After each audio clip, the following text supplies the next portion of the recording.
you for watching News 12 on your side. Happy holidays from Parker's Kitchen. Sending a world of good wishes to our invaluable team members. Thank you for making Parker's the best place to work and shop. Live from Augusta, we're watching News 1226 this morning. To know that it was like a robbery that led to his death, I'm pretty sure if Jordan knew that you wanted something that bad, he would have just gave it to you because that was his heart. A friend of a smoke shop owner killed in an armed robbery speaking out after the arrest of one suspect while the hunt continues for two others. The latest in this case just ahead. Plus, a newly released South Carolina human trafficking report is shining a light on an uptick of cases in one of our local counties. We've got those stories and much more just ahead, but first, good morning. Thank you for joining us. I'm Nick Proto. And I'm Ashley Campbell. It is 6 o'clock on your Tuesday, off to a very cold start. I can see all that blue behind you, Tim. The temperatures are really low. Yeah, we're still continuing to watch Augusta's temp drop. Now, people from South Augusta are in mourning. Just last Friday, a local smoke shop owner was shot during an armed robbery. 29-year-old Abdallah Rubeha died the next morning. One of his friends says that they called him Jordan, adding that he had the biggest heart. Here's Taylor Martin live in the newsroom now after we spoke with her. Taylor, what else did Jordan say that he was known for? Well, friends say not only did he have a big heart, but he was kind too.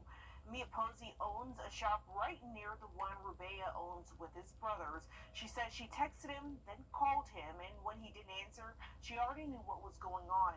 Now she's left reflecting on their last words while his death is sending shockwaves through South Augusta and leaving the community mourning. Someone sweet and innocent did lose their life. Someone so young, a brother, a friend, just a sweet soul was took from everybody. Authorities say one of the three suspects in this case is now in custody, while the other two are still on the loose.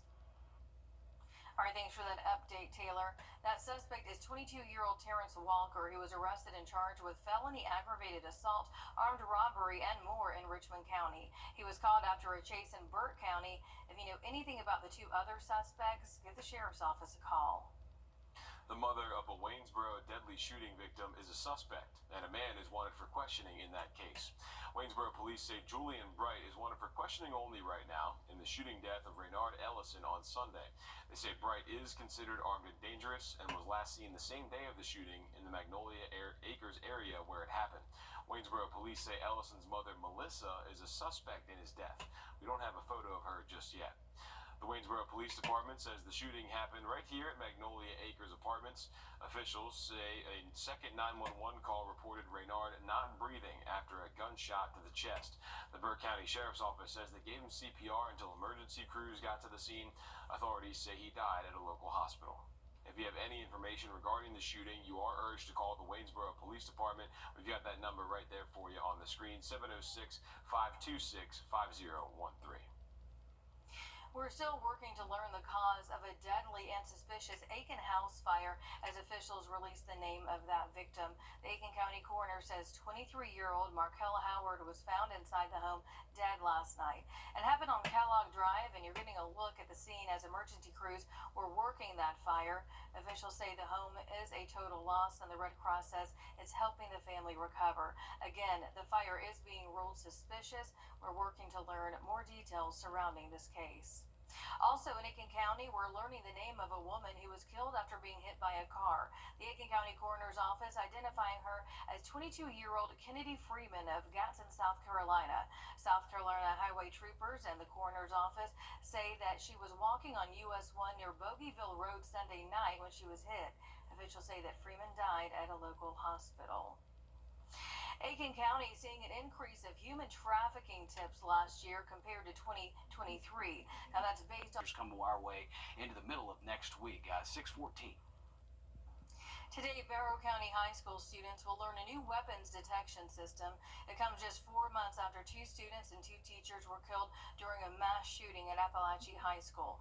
Last Wednesday, the Barrow County Sheriff's Office says a 14-year-old student brought a gun to the school. Appalachia High parents say that was their breaking point. That was the last straw for my wife especially, because then we literally had to tell them, yeah, you're probably not going back until they do something. The school district is asking students to arrive 15 minutes early this morning to walk through the weapons detection system. Appalachia High School held a virtual day yesterday as staff learned that new system. In Georgia, the legislative Number 34, Devin Seaball. Swearing in, a necessary step. I'm looking forward to working alongside each one of you in this chamber. Smiles and excitement as lawmakers jockey to get their bills filed first. In September of shooting in Appalachia High School, a parent's worst fear. A 14-year-old student accused of killing 2 students and 2 teachers, injuring others. State Senator Jason Anabatarte says the thought of another school shooting scares him every day. I've got 3 kids in public schools. My wife's a public school teacher. Something like that could happen in any school. Teachers and administrators were able to call for help through the Centegix alert system. Police arrived in a matter of minutes. The school used state dollars to purchase the system, installed just a few days before. Anabatarte wants all schools to have an alert system. He says the investment is priceless. He suggests they could possibly name the bill to honor one of the Appalachia victims. So I'm hoping that this legislation will hopefully lift up these families and make sure that their legacy lives on forever. On the House side, State Representative Michelle Au, arriving early, filing what she hopes to be House Bill 1, the Pediatric Health Safe Storage Bill, requiring adults to secure their guns with a lock or a safe if the gun is around children. Claudia Fruin is a retired pediatrician working on safe gun advocacy. Require all gun owners, of which I am one. I am a responsible gun owner. Be responsible and store their firearms safely to prevent youth suicide, accidental injuries, and stolen guns. We expect the first bills could be presented today. They'll be assigned to committees, and then lawmakers will have the next 38 days to discuss, argue, and vote. Senate Democrat. Our local tax experts.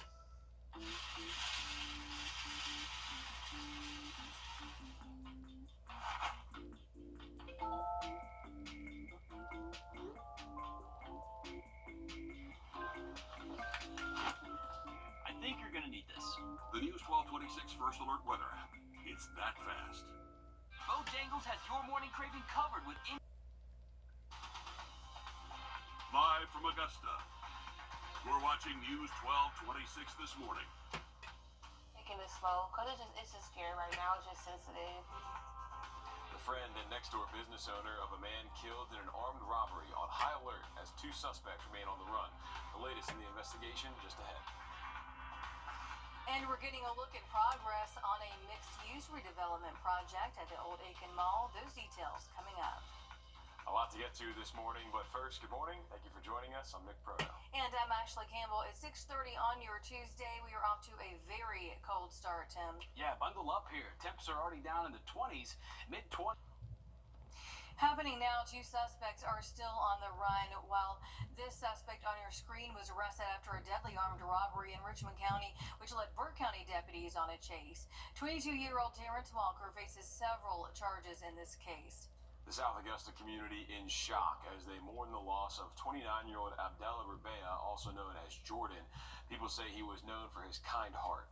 Officials say that he was on the clock at his Lumpkin Road smoke shop when 3 armed robbers barged in and shot him. The coroner's office says that he died at a local hospital. His friends say that he was a sweet soul who did not deserve what happened to him.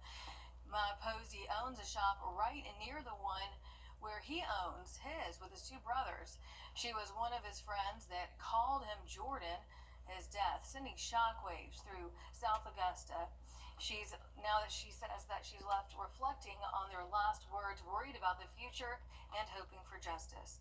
I definitely hope that just Jordan gets his justice. You know, we can't bring him back, but if anybody was like caught, whatever party was meant to be caught for this, I would definitely hope for that. Walker, the suspect in jail, now faces multiple charges, including felony aggravated assault, armed robbery, and possession of a gun during a crime. And we'll keep you updated as this investigation continues. A second murder suspect facing charges in connection to an Aiken shooting death in September. 17-year-old Tristan McCarty is charged with accessory before and after the fact to murder in the death of William Mathis Jr. It happened on Columbia Avenue and Chesterfield Street.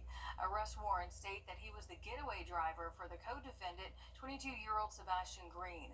The report states McCarty stopped the car to let Green out when he shot Mathis in his chest. Green faces murder and a weapons charge. A Savannah man is recovering in the hospital after receiving 14 staples in his head from being beaten nearly to death by fake Amazon workers. Newly released video captures the moment the suspects busted through the man's front door, leaving him crying out for help.